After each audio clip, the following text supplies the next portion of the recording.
Live VNS top 10 headlines के प्रायोजक हैं। 10th 12th फेल व कंपार्ट स्टूडेंट बचाएं अपना साल थ्रू NIOS। संपर्क करें सनब्राइट एकेडमी सीगरा व पांडेपुर वाराणसी।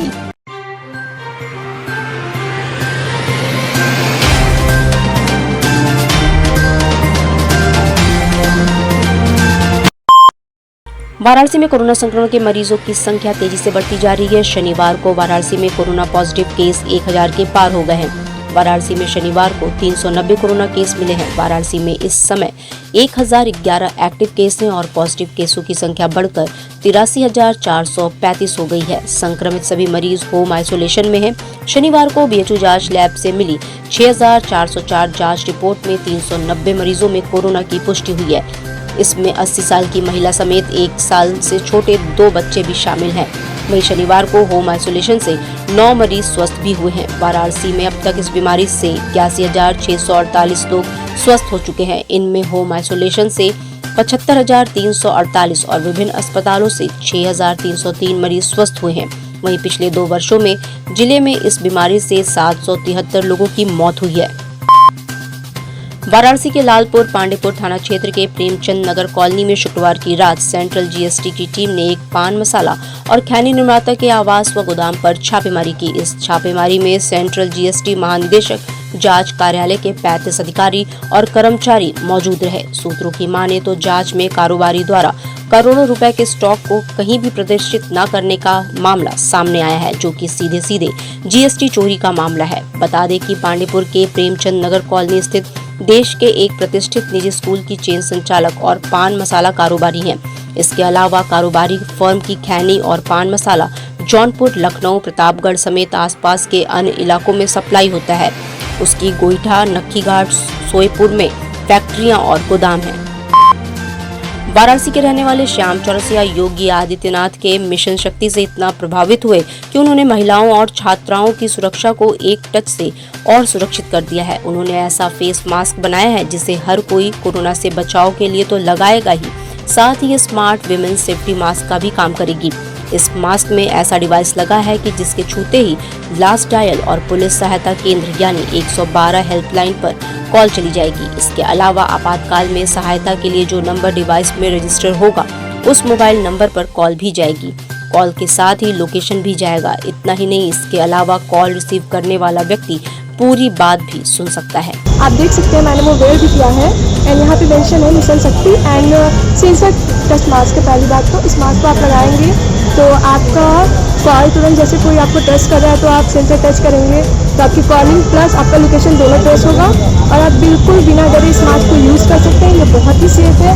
प्लस अगर आप इसको ड्राइव करते हुए यूज़ करें या 4 व्हीलर में यूज़ करें, जैसे भी लड़कियों के लिए तो मैं प्रेफर करूँगी मस्ट है, ये ज़रूर यूज़ करिए। काशी के कोतवाल बाबा काल भैरव का शनिवार को इतिहास में पहली बार उत्तर प्रदेश पुलिस की वर्दी में श्रृंगार हुआ। उन्हें काशी के कोतवाल का स्वरूप दिया गया है। इस दौरान मंदिर में पहुंचे श्रद्धालुओं ने बाबा के चरणों में कोरोना के खात्मे और सुख समृद्धि की वापसी की कामना के साथ अर्जी लगाई। मंदिर के पुजारी ने बताया कि आज का श्रृंगार पहली बार हुआ है और ये प्रधानमंत्री की सुरक्षा में चूक को लेकर किया गया है ताकि ऐसा दोबारा न होने पाए। काल भैरव मंदिर में शनिवार को पहुंचे भक्तों ने बाबा के कोतवाल स्वरूप का दर्शन किया और उनसे सुख समृद्धि और विश्व कल्याण की प्रार्थना की। मंदिर प्रशासन ने शनिवार को इतिहास में पहली बार बाबा काल भैरव को कोतवाल स्वरूप में पुलिस की वर्दी पहनाकर श्रृंगार किया था।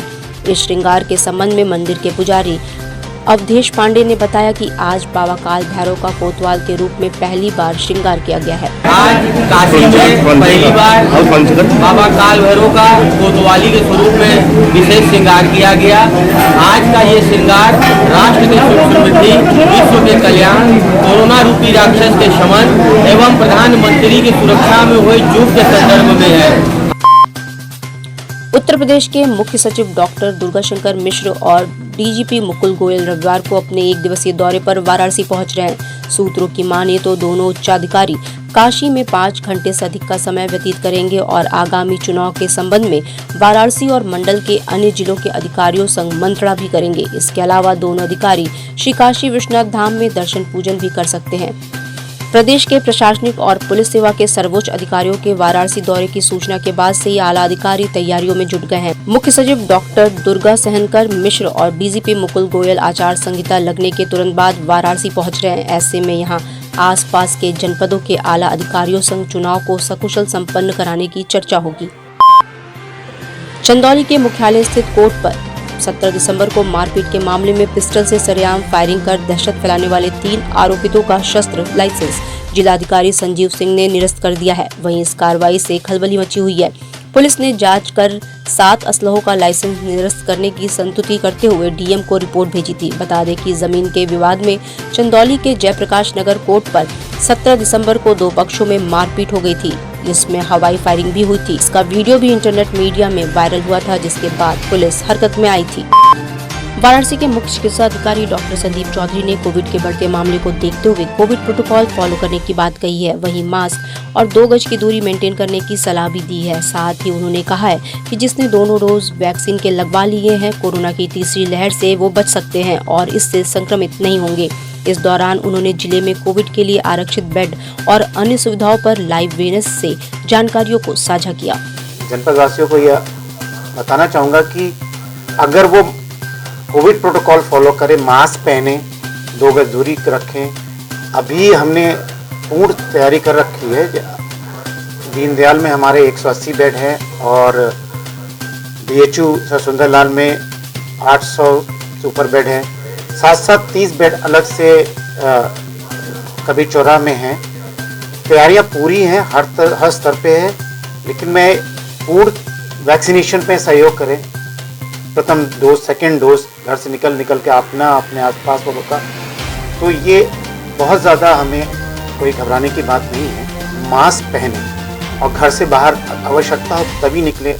और कोविड टीकाकरण अगर संपूर्ण टीकाकरण जल्द से जल्द करा लें तो ये देखा गया जिनको टीका लगा है उनमें तीव्रता नहीं या नहीं मात्र की है। काशी हिंदू विश्वविद्यालय के सर सुंदरलाल चिकित्सालय के एमएस डॉक्टर कैलाश कुमार गुप्ता के कार्यालय पर नर्सिंग स्टाफ ने प्रदर्शन किया। नर्सिंग स्टाफ का आरोप रहा कि शनिवार को इमरजेंसी में अपने दौरे के दौरान एमएस ने एक नर्सिंग अफसर को उसके जन्म स्थान को लेकर टिप्पणी की और उसे थप्पड़ भी मारा, जिस पर आक्रोशित सैकड़ों की संख्या में नर्सिंग स्टाफ एमएस ऑफिस के बाहर प्रदर्शन करने लगे। कर्मचारियों ने कुलपति से एमएस के इस्तीफे की मांग की है। वहीं इस मामले में एमएस डॉक्टर कैलाश कुमार गुप्ता ने अपने ऊपर लगे सभी आरोपों को सिरे से खारिज करते हुए नर्सिंग स्टाफ से वापस काम पर लौटने की अपील की है। उन्होंने कहा है कि थप्पड़ मारने की बात बिल्कुल गलत है। ड्यूटी के दौरान एमएस आए और उन्होंने ये कहते हुए मुझे थप्पड़ मारा, हाथ में मेरे चोट आई, नाखून लगाए कि तुम लोग यहाँ राजस्थान से जो भी आए हो काम चोरी करते हो, फ्री का पैसा लेते हो, काम तो नहीं करते हो। ऐसा व्यवहार, ऐसी बातें आए दिन कभी ना कभी किसी न किसी स्टाफ के साथ होती रहती है। लेकिन हाथ उठाने वाला मामला भी साथ में हो गया। इसलिए इस बात से हम बहुत ही दुखी हैं, क्योंकि नौकरी से बड़ा आत्म सम्मान होता है। नौकरी सब कुछ नहीं, आत्म सम्मान भी जरूरी है। और बिना आत्म सम्मान के और गरिमा की नौकरी करने से कोई फायदा नहीं। इसलिए हम वीसी साहब से अनुरोध करते हैं कि इस मामले में अविलंब कठोर कार्रवाई करें। मेरे द्वारा या किसी भी नर्सिंग स्टाफ के द्वारा इस तरह का कोई भी विवाद वहाँ पर नहीं है।